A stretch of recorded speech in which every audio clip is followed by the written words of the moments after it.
মাসবুক ইমামের সঙ্গে সালাম ফিরিয়ে ফেললে তার নামাজের বিধান। মাসবুক কাকে বলা হয়? যে ইমামের সঙ্গে পূর্ণ নামাজ পায়নি, এক রাকাত ছুটে গিয়েছে অথবা 2 রাকাত ছুটে গিয়েছে, ইমামের সঙ্গে 1 রাকাত পেয়েছে অথবা 2 রাকাত পেয়েছে অথবা 3 রাকাত পেয়েছে, যদি একটা রাকাতও ছুটে গিয়ে থাকে তাকে কি বলা হয়? মাসবুক। তো মাসবুকের কাজ কি ছিল? ইমাম যখন তার নামাজ শেষ করবে অর্থাৎ সালাম ফিরিয়ে ফেলবে, মাসবুক সালাম ফিরাবে না। কারণ সালাম ফিরায় নামাজ শেষে, মাসবুকের নামাজ কি হয়নি? শেষ হয়নি। ইমাম সালাম ফিরাবেন কেন? ওনার নামাজ কি শেষ। তো মাসবুক সালাম ফিরানোর কথা নয়, কারণ তার নামাজ কি হয়নি? শেষ হয়নি।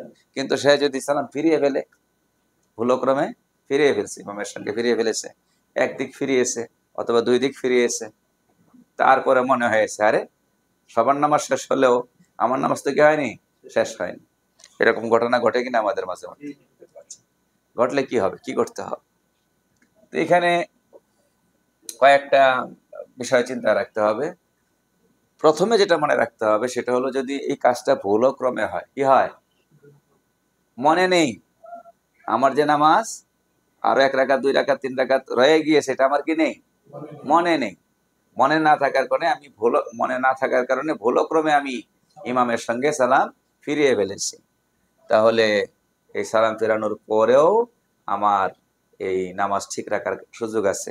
আমি দাঁড়িয়ে যাব, অবশিষ্ট বা ছুটে যাওয়া রাকাতগুলো আমি পড়বো, পরে শেষে সাজদা সহ করে দেব। বলে আমি তো 2 দিকে সালাম ফিরিয়ে ফেলেছি। একদিকে সালাম ফিরালে যে কথা, 2 দিকে সালাম ফিরালেও সেই কথা।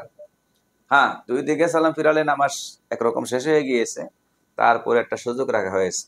যতক্ষণ পর্যন্ত আপনি স্বাভাবিকভাবে বসে আছেন, নামাজ পরিপন্থী কোনো কাজ আপনি করেননি।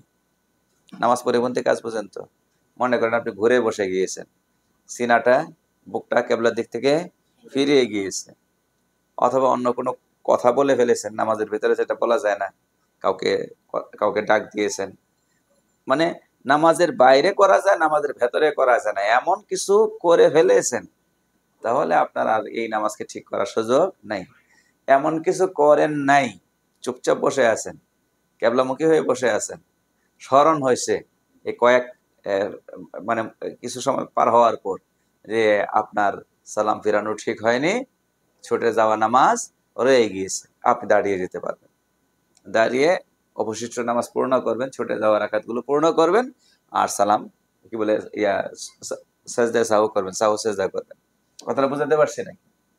এই যে এইরকম একটা সুযোগ, সালাম ফেরানোর পরেও আবার দাঁড়িয়ে নামাজ শেষ করা যায় যদি নামাজ বাকি থাকে, এটা কিন্তু এমনিও পারা যায়, অন্য জায়গায় পারা যায়। কিরকম?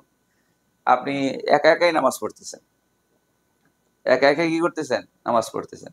আপনি এই 1 রাকাত কম পড়ে, মনে করেন বিতির পড়তেছেন, বিতির কয় রাকাত পড়ি আমরা? 3 রাকাত পড়ি। আপনি 2 রাকাতের পরে সালাম ফিরিয়ে ফেলেছেন। অথবা ঘরে আপনি যে কোনো কারণে, উজরের কারণে হোক, ফরজ নামাজ পড়তেছেন অথবা নফল নামাজ পড়তেছেন, রাকাত একটা কম, 1 রাকাত কম পড়েই সালাম ফিরিয়ে ফেলেছেন, পরে মনে হয়েছে। তো যদি আপনি ওই স্বাভাবিক অবস্থায় থাকেন, নামাজ পরিপন্থী কোনো কাজ না করে থাকেন, তাহলে মনে হওয়া মাত্রই উঠে দাঁড়িয়ে যাওয়া যাবে, নামাজ পূর্ণ করে সাজদা সাহু করলে হবে।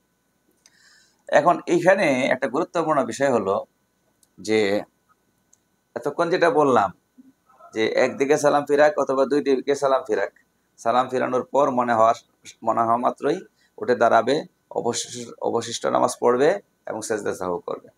কিন্তু এই কাজটা যদি কেউ ইচ্ছে করে করে, তার মনে আছে কি নাই, মনে আছে নামাজ শেষ হয় নাই, তার 1 রাকাত 2 রাকাত ছুটে গিয়েছে, তারপরেও সালাম ফিরিয়েছে, অথবা এই মনে আছে বলতে সে মাসআলাই জানে না, সে মনে করছে আমি তো ইমামের ইক্তেদা যেহেতু করছি, ইমাম যা যা করে তা আমার করতে হবে, তো ইমাম সালাম ফিরাচ্ছে, আমার সালাম ফিরাইতে হবে, অর্থাৎ মাসলা কি জানে না, সঠিকভাবে জানে না। তাহলে এই যে মাসলা না জানার কারণে সে সালাম ফিরাইছে, অর্থাৎ ভুলক্রমে না, জেনে শুনে ফিরাইছে। তো জানার মধ্যে ভুল আছে সেটা। কেউ যদি ইচ্ছে করে কিংবা মাসআলা না জানার কারণে সালাম ফিরায়, তাহলে তার নামাজ পুনরায় পড়তে হবে, এইটা ঠিক করার কোনো সুযোগ নেই। কথা বুঝাইতে পারছি?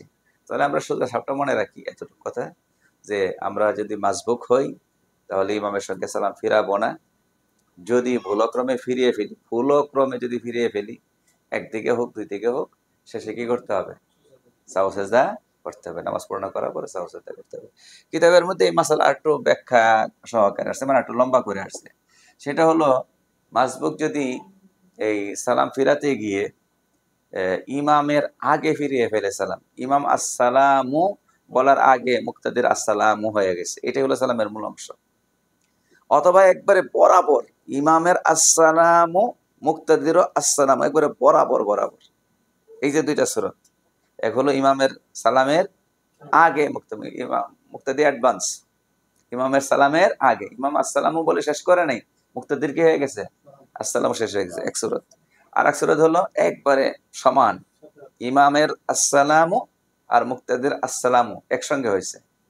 এই দুই সুরতে মুক্তাদির সাজদা সাহু করা লাগবে না, অবশিষ্ট নামাজ শেষ করবে, তবে কি লাগবে না? সাজদাও লাগবে না। কিন্তু এটা সাধারণত হয় না, এটা সাধারণত হয় না। আমরা তার সবসময় কি করি? ইমাম শুরু করার পরেই শুরু করি, এই জন্য শেষও কি হবে? ইমাম শেষ করার পরেই শেষ হবে। এই জন্য সাজদা করাই ভালো। কথাটা বুঝে যেতে পারছি? পার্থক্য হলো এই যে পরের যে দুই সুরাতের কথা বললাম, ইমামের আগে অথবা ইমামের ঠিক সাথে, ওই সময় যদি সালাম ফিরিয়ে ফেলে তাহলে সাজদা লাগবে না। এই জন্যই, কারণ এখনো সে ইমামের নামাজের ভেতরে আছে। কারণ ইমামের যেহেতু এখনো নামাজ কি হয় নাই, সালাম কি হয় নাই, কমপ্লিট হয় নাই, এখন পর্যন্ত কোথায় আছে? ইমামের সাথেই আছে। আর ইমামের সাথে থাকলে পরে মুক্তাদির ভুল গণ্য হয় না, মুক্তাদির ভুল কি হয় না? গণ্য হয় না। কিন্তু ইমাম আসসালাম বলার পরে যখন আপনি সালাম ফিরাচ্ছেন, এর মানে ইমামের নামাজ থেকে গেছে, শেষ হয়ে গেছে। পরে ভুলটা আপনি আপনার নামাজে করছেন, ইমামের নামাজ শেষ, ওই জন্য সহজ সেজদা লাগে। এটা একটা কারণ বোঝানো হলো আর কি।